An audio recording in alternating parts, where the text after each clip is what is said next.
Page 3 now, the Muslim invasion of Europe. German Chancellor Angela Merkel is backing a controversial no-fly zone over northern Syria.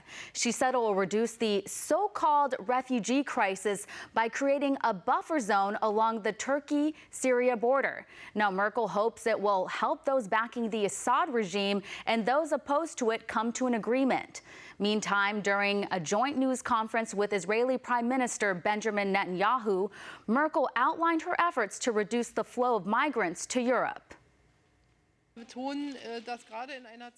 me underline it again that particularly in these difficult times, we, through the flow of refugees, feel directly the effects of the activities of IS, the Islamic State group in Syria. We feel it here in Europe, but particularly here in Germany. Now, at this time, where Israel has been permanently beset by these problems, but also by Islamist forces, the geographical distances between the two countries seem to be somewhat reduced. We defend ourselves.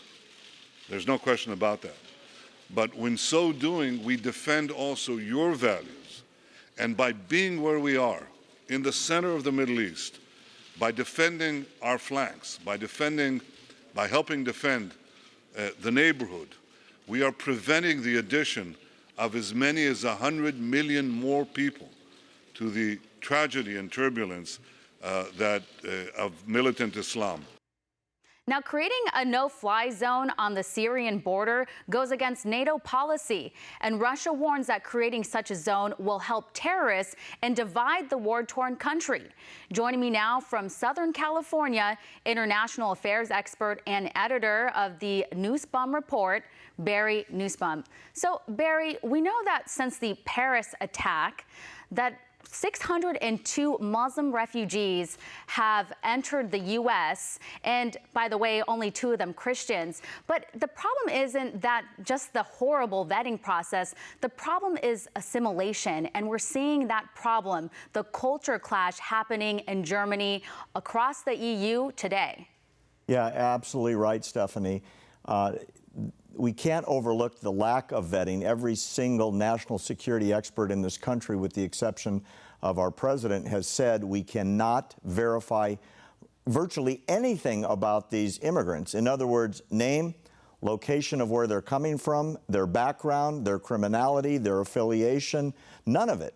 They are carrying largely created or self-produced paperwork from countries that have no computer system that we can verify. And then, as you pointed out rightly, when they get here, they stay within their own groups. It's a chronic problem in Europe where whole neighborhoods of major cities, Paris, Cologne, Calais recently, there are areas where the police, fire, ministerial services will not be delivered because they can't enter into those enclaves. They are countries within countries, and there are very specific borders that you don't want to cross unless you're part of that culture. Well, you brought up Cologne, and I'm thinking about the New Year's Eve mass sexual assaults and how the leadership handled that there. Instead of getting to the root of the problem, they're telling women to dress and act differently. This is outrageous. I mean, what type of material or what type of information were they sharing with the women of Germany? What's very bizarre, Stephanie, is the mayor of Cologne, Henrietta Recker, came out after the world-famous story about thousands of rapes occurring against German women by Middle Eastern immigrants, that it was probably caused by the German girls dressing in inappropriate attire and having inappropriate behavior. In other words, being out on New Year's Eve uncovered per Muslim requirements caused the rapes. She has actually gone so far as to say the mayor's office in Cologne is issuing a series of guidelines for German girls as to how they should dress and how they should act in public so as not to invite sexual assaults upon themselves. It is the most bizarre reaction to a mass crime wave in European history. It's outrageous. Pretty soon they're going to start asking women to wear hijabs so that they don't get stoned to death on the streets. I mean, how PC can they possibly get? And this, in my opinion, is a war on women. But you have to think about the crime wave that's happening in Sweden. You know, a lot of people are getting hurt, and I would say we can blame the government and the leadership there for that. Yeah, there's no question. I just did a show last week with a Swedish member of parliament, Kent Urkhoff, and he is terrified as to the amount of crime that's happening in Sweden. Mass sexual assaults, fires, bombings, fighting in public, assault and battery at random people by Muslim immigrants into the Swedish culture, who, as you pointed out a few minutes ago, are not part of the Swedish culture, but living amongst themselves in areas by themselves, fully supported, I might add, by the Swedish government. And what makes it very, very crazy that it's continuing, the Swedish foreign minister said a few weeks ago that Sweden will probably accept another 200,000 immigrants this year. To give you a magnitude of that size, it's as if the United States took in 6.5 million people this year, or the size of the state of Indiana every single year. Her prediction, the Swedish social system will collapse unto itself if changes aren't made, because none of these people are working. They're fully supported by the Swedish social democratic system, which gives you food, lodging, education, and health care, all for free.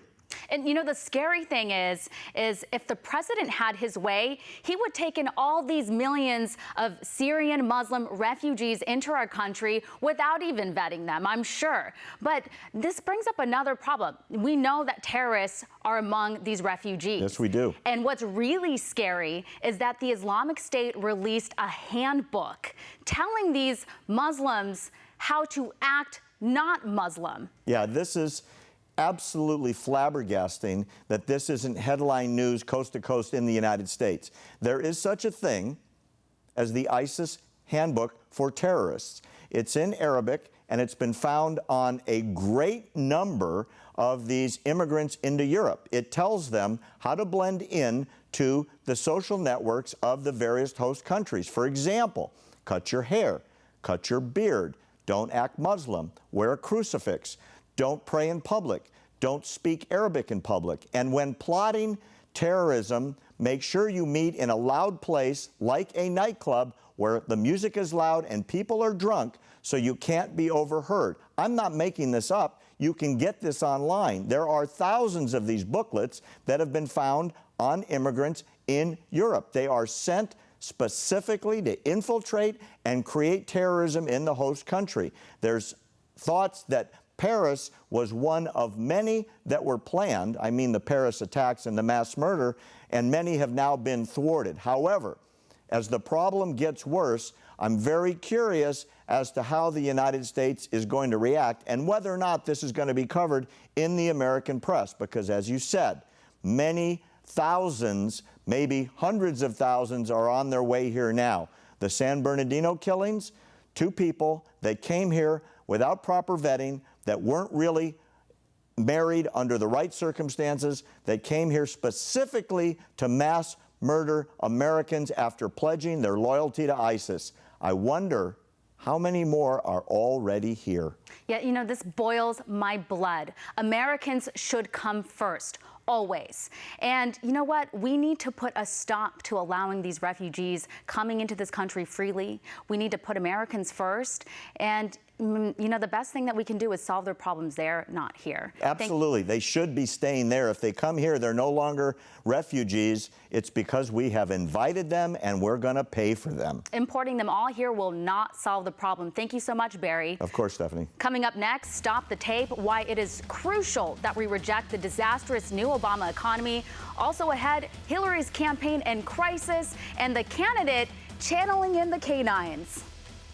Every time they say these things, like, oh, you know, the Great Recession was caused by too much regulation, you know,